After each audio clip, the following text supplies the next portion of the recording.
Last हम लोग discuss कर रहे थे चैप्टर 20 को, जो कि हमारे यूनिट नंबर 4 में आता है। ठीक है, आज हम यूनिट नंबर 4 और उसका लेक्चर 3 जो है वो डिस्कस करेंगे। ठीक है, बाकी सारा कुछ मतलब वही है, चैप्टर 20 के कंटेंट्स वगैरह और इसके जो भी कंपोनेंट्स वगैरह। ठीक है, अच्छा आज जो हम इसका L3 में डिस्कस करेंगे वो है इसकी ट्रांसलेशन का प्रोसेस। ठीक है, यानी RNA से प्रोटीन का बनना, इस प्रोसेस को नाम क्या देते हैं? ट्रांसलेशन कहते हैं इसको। ठीक है, so now we are going to discuss the third point.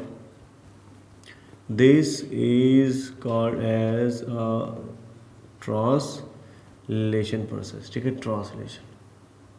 अच्छा, इस ट्रांसलेशन के अंदर आप देखें, अभी हमने बात की कि मैसेंजर आरएनए से किस चीज़ का बनना है।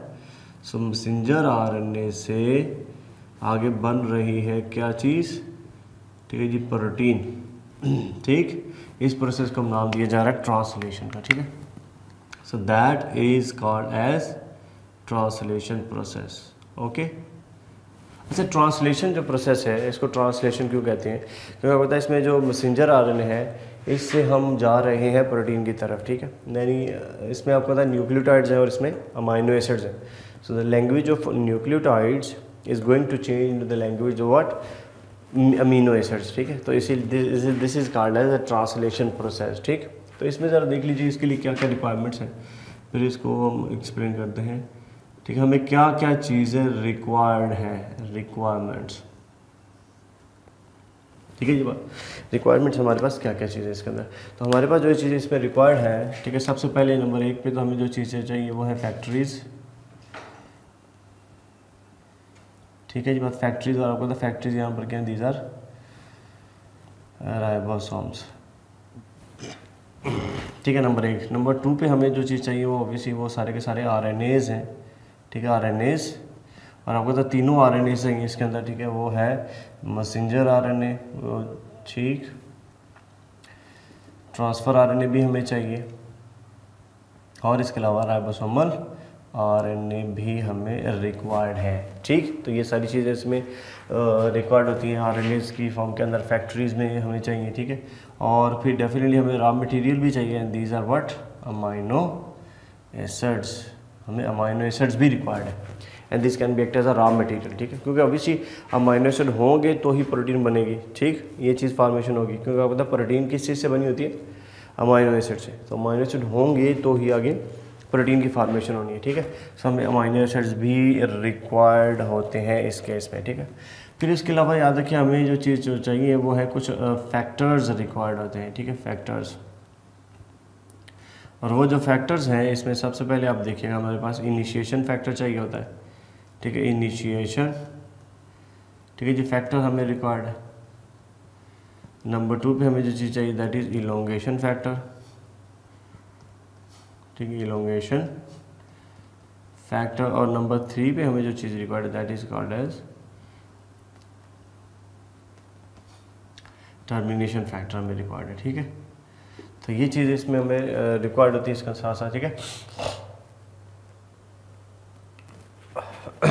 तो ये जब हमारे पास ये चीज़ें होंगी, ठीक है, तो हम क्या बना सकते हैं वाला? We can form the proteins. ठीक है जी, बात। अच्छा जी, फिर सपोज कीजिएगा अगेन हमारे पास इस तरह केस है, ये सेल कंसीडर कर लें इसके अंदर। ठीक है,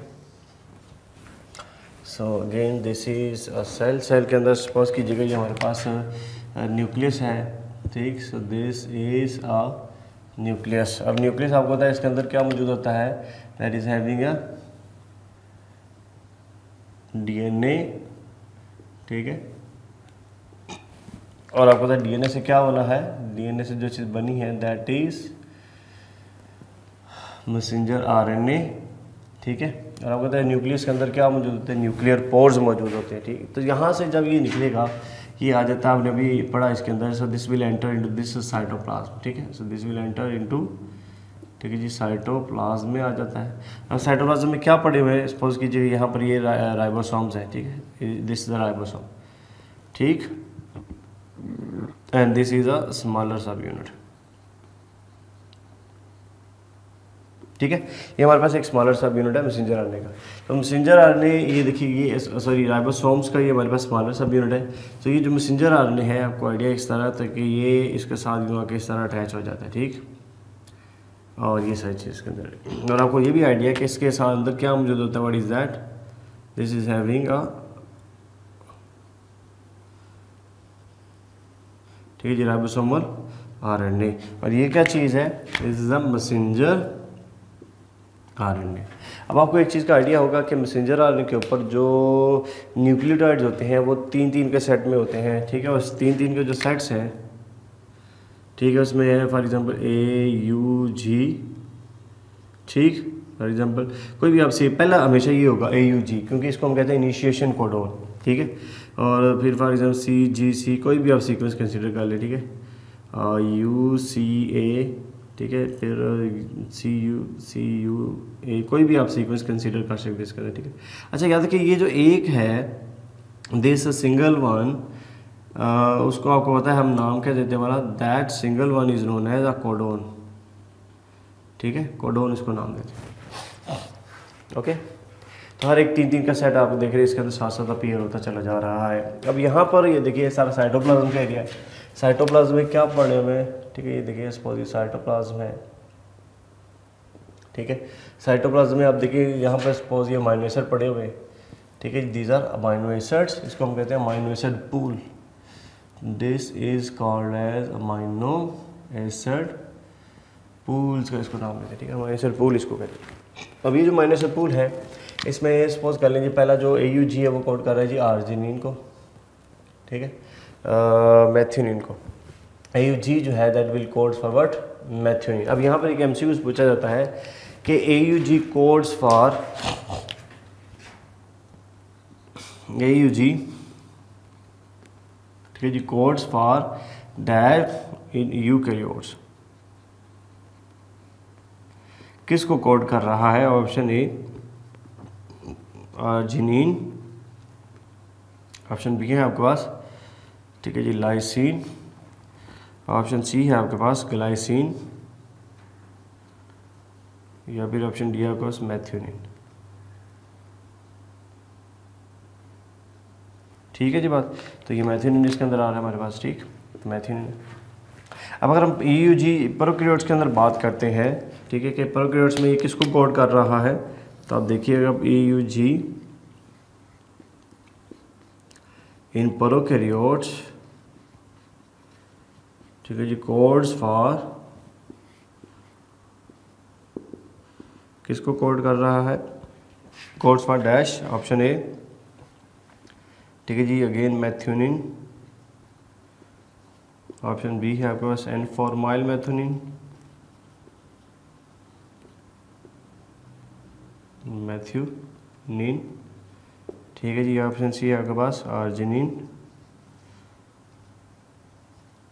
या फिर ऑप्शन डी आपके पास लाइसिन। तो याद रखिएगा इसमें जो प्रोकैरियोट्स के अंदर है दैट इज N-फॉर्माइल मैथ्यूनिन, इसको कोड कर रहा होता है, ठीक है। तो ये इस तरह चीज़ है। अब यहाँ पर आपको आइडिया है कि इन अमाइनो एसिड को उठाएगा कौन, तो इसके लिए जो गाड़ी चाहिए, ठीक है, उसको नाम क्या देते हैं वाला, transfer RNA, as a name indicate transfer करने वाली चीज़। सपोज कर लीजिएगा ये हमारे पास कोई इस तरह करके ये एक ट्रांसफ़र आरएनए है, अब इसको मैं यूँ कंसिडर कर रहा हूँ, ठीक है, इस तरह करके हमारे पास ट्रांसफ़र आरएनए है। सपोज कीजिए दिस इज ट्रांसफ़र आरएनए, ठीक है, ट्रांसफ़र आरएनए। और आपको पता है ट्रांसफ़र आरएनए के ऊपर भी सीक्वेंस अपीयर हो गया। अगर यहाँ पे AUG है तो यहाँ पर क्या आएगा, ऑब्वियसली A के सामने आपको पता है U आता है, U के सामने A और G के सामने C आता है, ठीक। A के सामने U के सामने A और G के सामने C आ रहा है। और आपको पता है इसको हम नाम क्या देते हैं, this is called anti codon, ठीक है जी, एंटी कोडोन का नाम देते हैं, ठीक है। और यहाँ से ये क्या होगा, फिर इसको ऑब्वियसली ये ज्वाइन कर लेता है, और ज्वाइन करने के लिए आपको पता है एक एंजाइम चाहिए होता है जो इसको जोड़ता है, कंबाइन करता है। और ये क्या बन चुका है बोला, this is an activated amino acids, ठीक है, एक्टिवेटेड अमाइनो एसिड, इसको कहते हैं amino acid transfer RNA synthetase. तो कौन सा एंजाइम यहाँ पे रिक्वायर्ड है, that is known as amino acid transfer RNA, amino acid, ठीक है जी, ट्रांसफर आरएनए सिंथेटेज का नाम देते हैं इसको, ठीक है। हमारे ट्रांसफर सिंथेटेज जिसको कंबाइन कर देता है, रिएक्शन करता है, ठीक है। और रिएक्शन करने के बाद जब ये अटैच हो जाता है, this is an activated amino acid, और फिर जब यहाँ से इसने मूव करके आना है, ठीक है, सपोज ये आ गया जी इस जगह पे, ठीक है। और जब ये इस जगह पे आता है तो यहाँ पर आके ये यू इस तरह करके ये कंबाइन हो जाता है,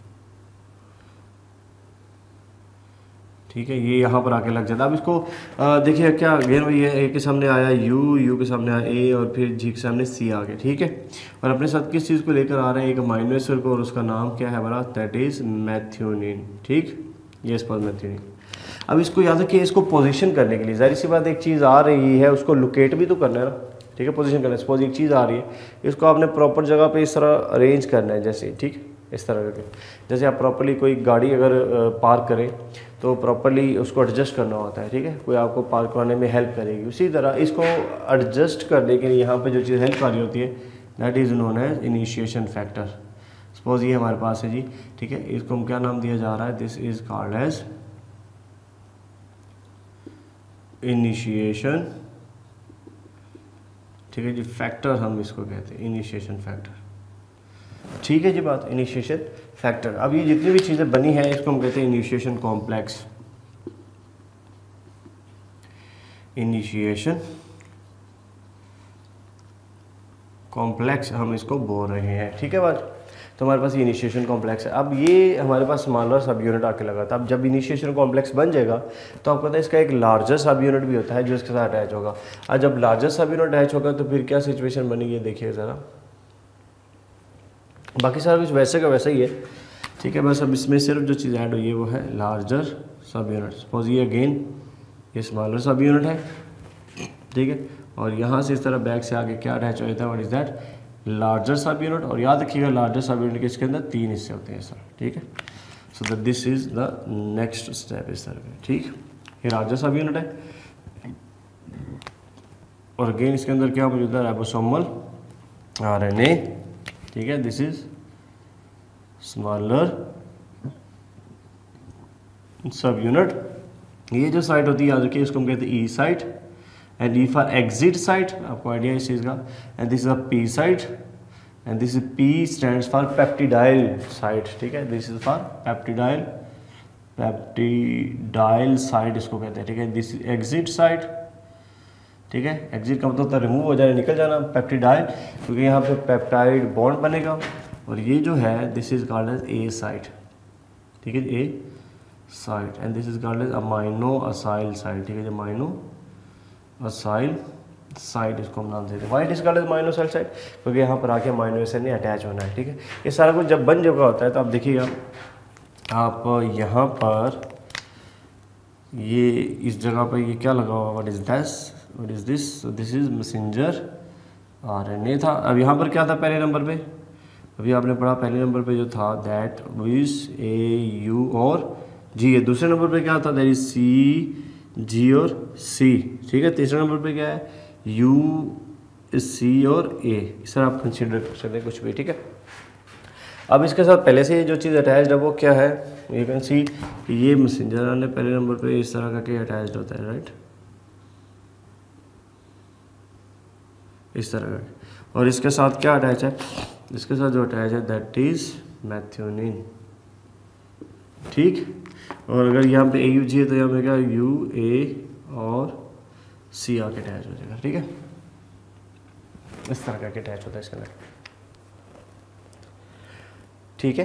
तो ये हमारे पास केस था। अब जो ये देखिए ए साइड अभी खाली पड़ी है इसके अंदर।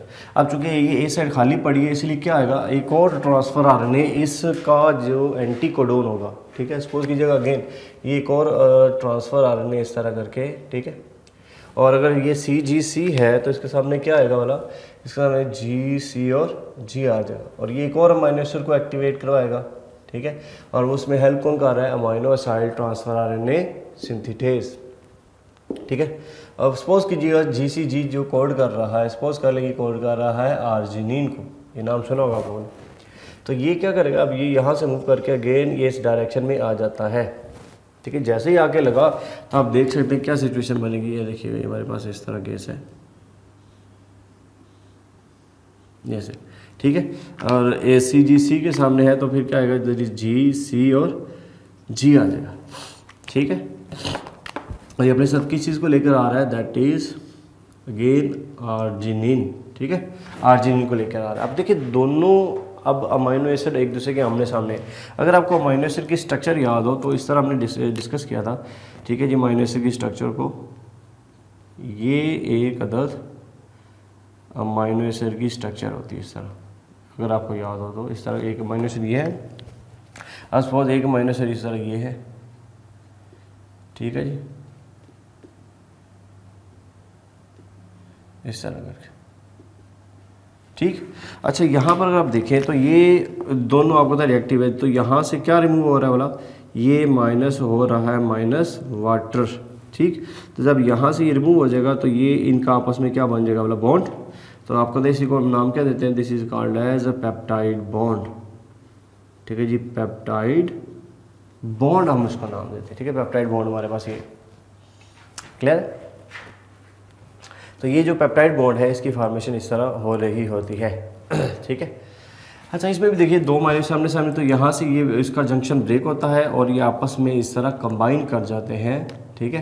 तो ये इनका बॉन्ड इस तरह फॉर्मेशन में आ जाता है। तो ये यहाँ पर एक इंपॉर्टेंट एमसीक्यू बनता है कि which one helps in the formation of this peptide bond between this two amino acids. इन दो अमाइनो एसिड को आपस में जोड़ने के लिए ये जो बॉन्ड बन रहा है, ठीक है, वो कौन से वाला है। सो याद रखिएगा क्या चीज़ हेल्प कर रही होती है। तो इसमें आप देखिए क्या मैंने एमसीक्यूज बोला अभी, विच वन हेल्प्स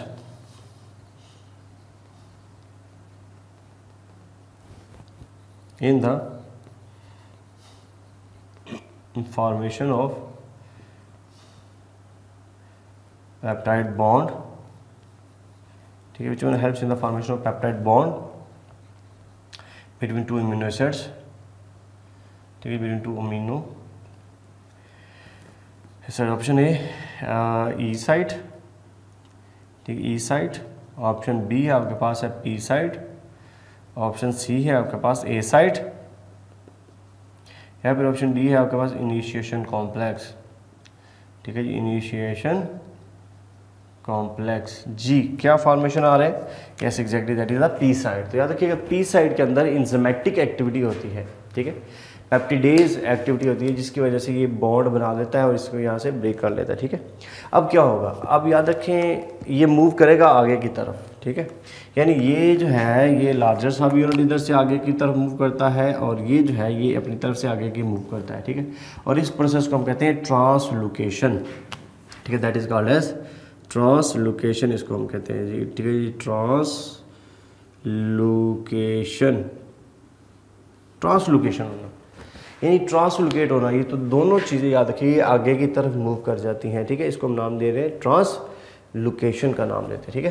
तो जब ये ट्रांसलोकेशन हो जाएगी, ठीक है, ट्रांसलोकेशन जब ये हो जाएगा सारा प्रोसेस, तो अब देखिए क्या होगा जब ये आगे को मूव करेंगे, ठीक है। अब देखिए जब ये आगे को मूव करेंगे तो डेफिनेटली ये स्टेप एक क्या हो जाएंगे बोला पीछे, इनके आगे को मूव करने से ये आप देखिएगा ये क्या होगा कि ये वाला जो है ये वाला ये इस जगह शिफ्ट हो जाएगा और ये वाला जो है ये इस जगह शिफ्ट हो रहा है।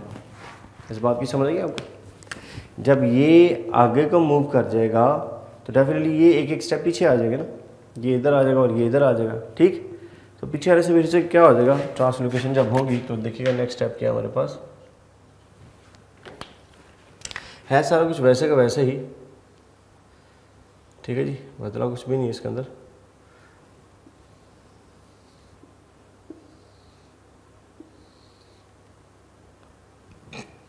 ठीक है, तो जब ये इधर आ जाएगा तो हमारे पास ये देखिए ये, अच्छा पहले तो नंबर पे आप देख रहे हैं कि ये मैसेंजर आरएनए लगा हुआ है,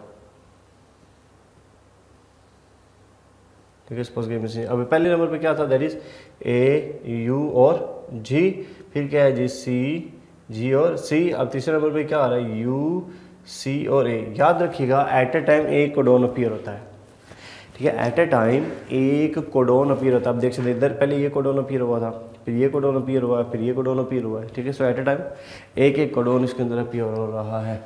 जब ये इस तरह मूव कर जाएगा तो देखिए ये यहाँ पर आया इस तरह, ऐसे करके, और ये देखिए ये इसमें आ रहा है ऐसे, ठीक। अच्छा जी, तो इसके सामने ये था U A और C, इसका नाम क्या था G C और G, राइट। अच्छा, इसके साथ क्या लगा हुआ, it is that is arginine, और आर्जिनिन के साथ क्या लगा हुआ, इट इज़ दैट, और ये देखिए हमारे पास दिस इज़ मैथ्योनिन, ठीक है बाजी, मैथ्योनिन लगा हुआ। अब ये जो दो चीज़ें इसके अंदर हमारे पास आ रही हैं, ओके जी बात। अब देखिए ये खाली है, ठीक है, और ये इसके साथ ये, अब ये फिर ए साइड खाली होगी इसके अंदर, क्योंकि ये आगे को मूव किया तो ये एक एक स्टेप पीछे को चले गए। अब ये वाला कोडोन अपीयर हो गया है। अब जब ये कोडोन अपीयर हुआ है तो इसके कोरस्पॉन्डिंगली क्या होगा, एक और ट्रांसफर आरएनए आएगा। ये देखिए सपोज ये ट्रांसफर आरएनए है, ठीक है, this is a transfer RNA, ठीक। अगर UCA है तो इधर क्या आएगा वाला A G और U आ जाएगा।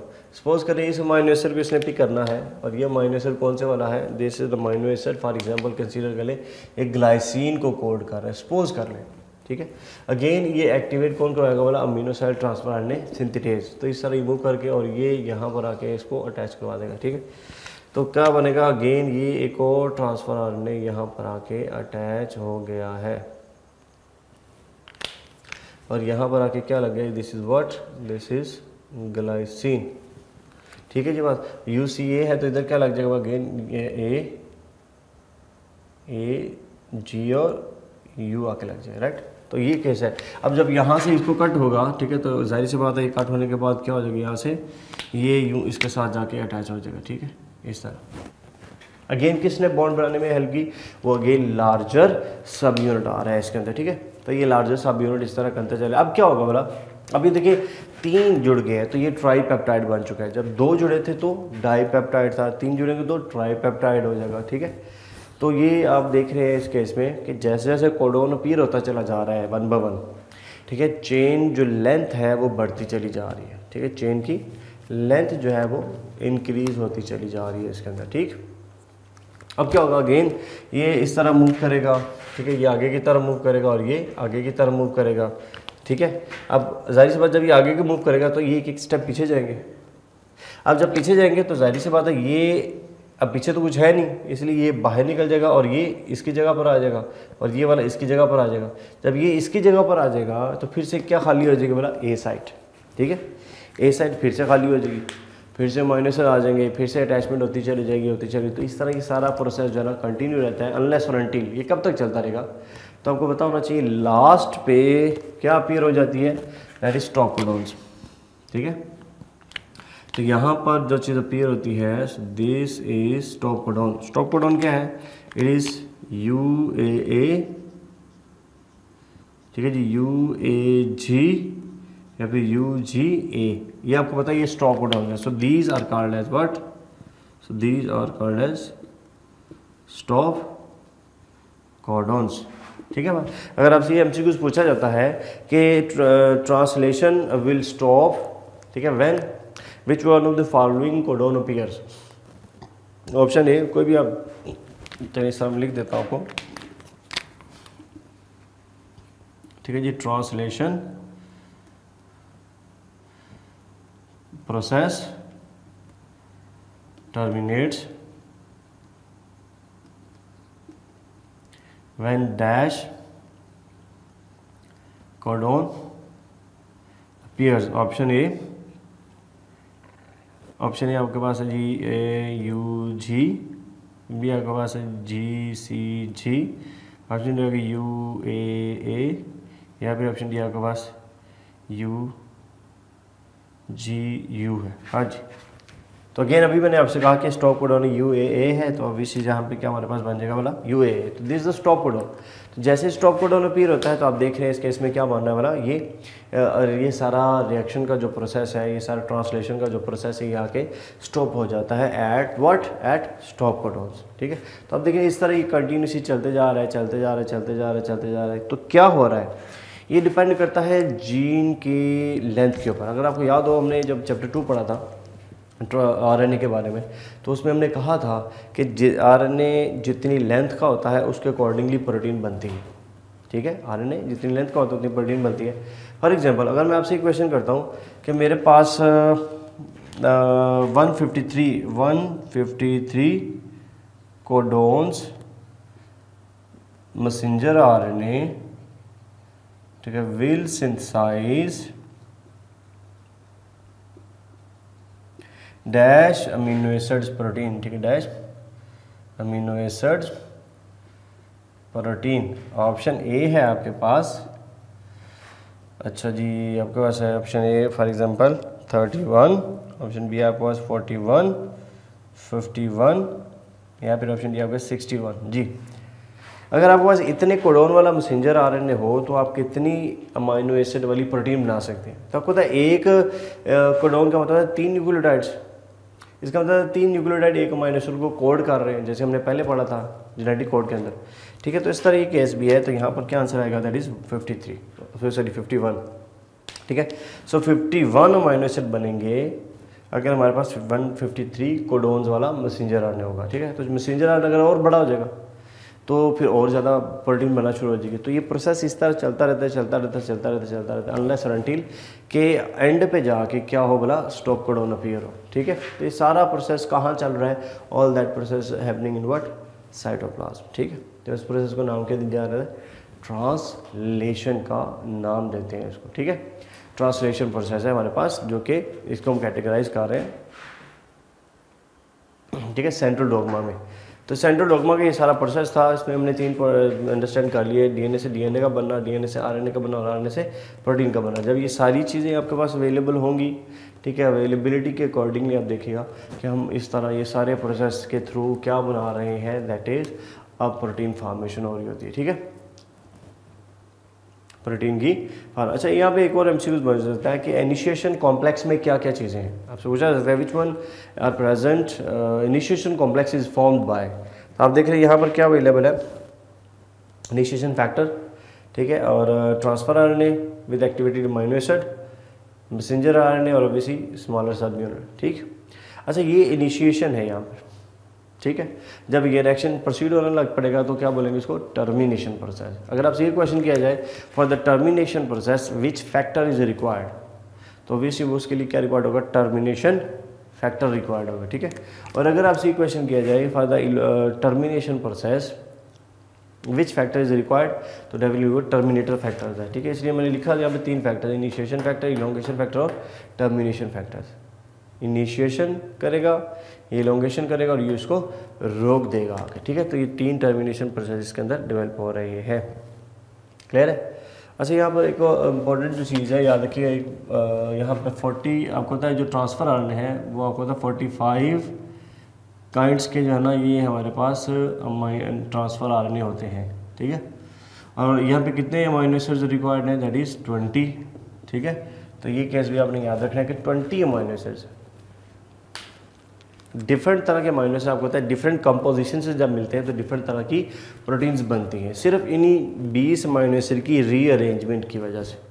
जैसे जैसे अमीनो एसिड रीअरेंजमेंट होते हैं, जैसे फॉर एग्जाम्पल ये है पहला रीअरेंजमेंट, इसको करके देखते हैं। सपोज ये देखिए जैसे ये अब इसमें रेड है, ब्लू है और ग्रीन है, ये एक सीक्वेंस है। अब मैं अगर ऐसे कर दूँ ब्लू ब्लैक और रेड बन जाएगा, ठीक है। तो ये एक अलग से सीक्वेंस बन गई। अगर मैं ऐसे कर दूँ तो एक अलग से सीक्वेंस बन जाएगी।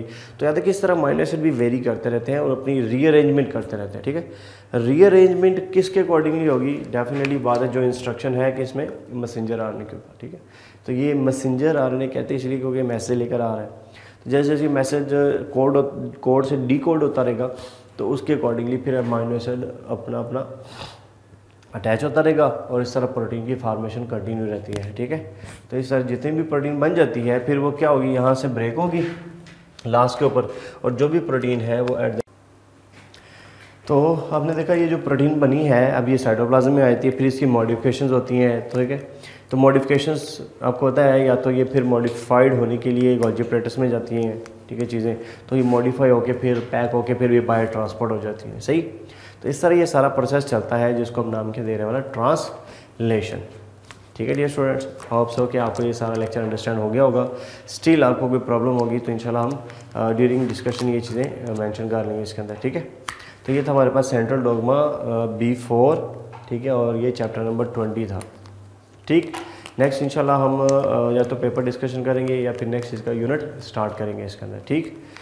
तब तक के लिए इंशाल्लाह हम इसको गो थ्रू करते रहेंगे, ठीक, ताकि ये सारी चीज़ें हमारी स्टेप बाय स्टेप चलते रहे पेपर डिस्कशन के दौरान, ठीक है जी। ओके, अल्लाह हाफिज़।